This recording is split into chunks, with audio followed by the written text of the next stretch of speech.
on arrête la guerre. Cavour démissionne, Napoléon III dit ben, on arrête la guerre.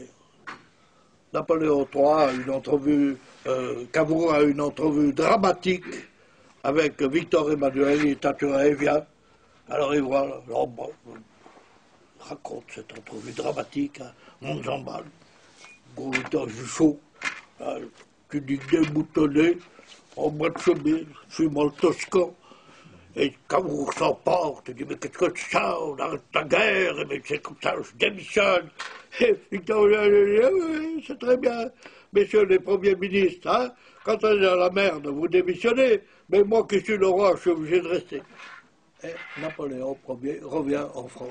Il dit à Napoléon, Napoléon dit à Victor, eh bien vous payerez les frais de la guerre, et puis on ne parlera plus de la Savoie et Nice. Et on fait la paix.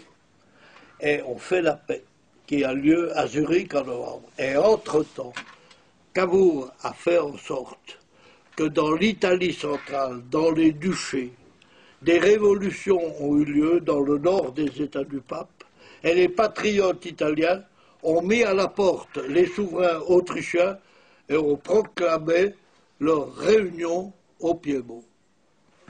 Alors on fait la paix de Zurich, où on dit, bon ben, Plombert, c'était la Lombardie, elle avait Vénétie au Piémont. La Vénétie, on l'a pas prise, elle reste autrichienne.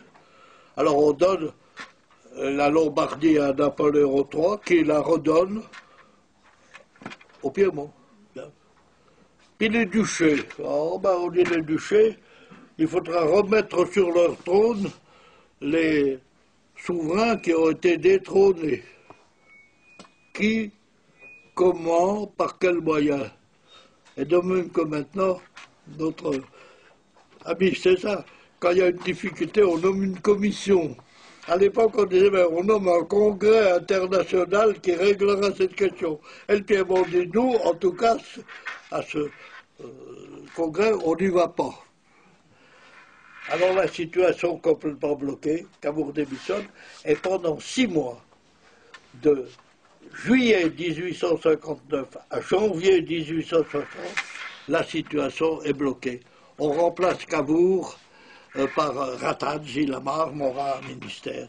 Et alors il y a une pieuse légende où on dit « Oh oui, le génial ministre !» Et puis le roi soldat qui marchait la main dans la main pour libérer l'Italie. C'est faux. Les relations de Cavour avec Victor Emmanuel étaient mauvaises, parce que le roi, qui avait une haute idée de l'ancienneté de sa maison, il n'aimait pas Cavour, il supportait mal sa supériorité intellectuelle, puis Cavour lui faisait sentir que c'était lui le patron. Tandis que Ratade, c'était un type qui caressait bien l'encolure, mais la situation est bloquée, on ne peut pas rétablir ces gens-là, et le gouvernement piémontais fait pendant ces 6 mois une politique de reprise en main de la Savoie. Parce que vous avez les Savoyards là-dedans, qu'est-ce qu'ils ont? Eh bien, ils ne savent rien. Personne ne connaît le secret de Plombières. Alors, on voit bien qu'il semble, il y a eu quelques fuites, que le prix de la guerre d'Italie, ça sera la Savoie et Nice, mais tout est en carafe. Et c'est à ce moment-là qu'il y a des tas de brochures sur le thème « Que va faire la Savoie? Que deviendra la Savoie? Que faut-il faire de la Savoie ?» Et on voit 2 tendances. La première tendance, qui sont les libéraux, qui disent il faut rester avec le Piémont, c'est le pays de la liberté, on n'a pas raison de partir, et Cavour et les autres en souviennent, pas question de nous céder. Et puis le parti français qui dit on n'a rien à faire avec l'Italie, on est là-dedans, et il faut être français. Mais la situation est complètement bloquée, et en janvier 1860, donc très tard, notre annexion, elle se fait en quelques semaines. Cavour revient au pouvoir. Walewski, le ministre qui était hostile à l'Italie, est congédié, et c'est un nouveau ministre, complètement inconnu au bataillon en Savoie, Touvenel, grâce auquel on est devenu français, un homme avec une volonté de puissance presque gaulienne, qui ne prend sa rue en savoir, bien entendu, et qui arrive au pouvoir.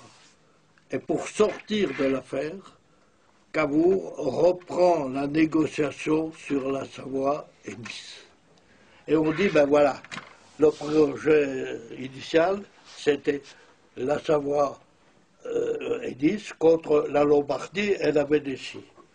On a pris que la Lombardie par la Vénétie. Mais si on remplace la Vénétie par les duchés le nord des États du pape, ben c'est à peu près pareil. Et finalement, Bologne, Florence, Parme, Modène, ça a été la monnaie d'échange contre Annecy et contre Chambéry et contre Nice. Ça s'est fait dans de grandes complications et Cavour, qui jouait double jeu, a jusqu'au bout essayé de garder Nice et de garder la Savoie. Ça a donc été un truc.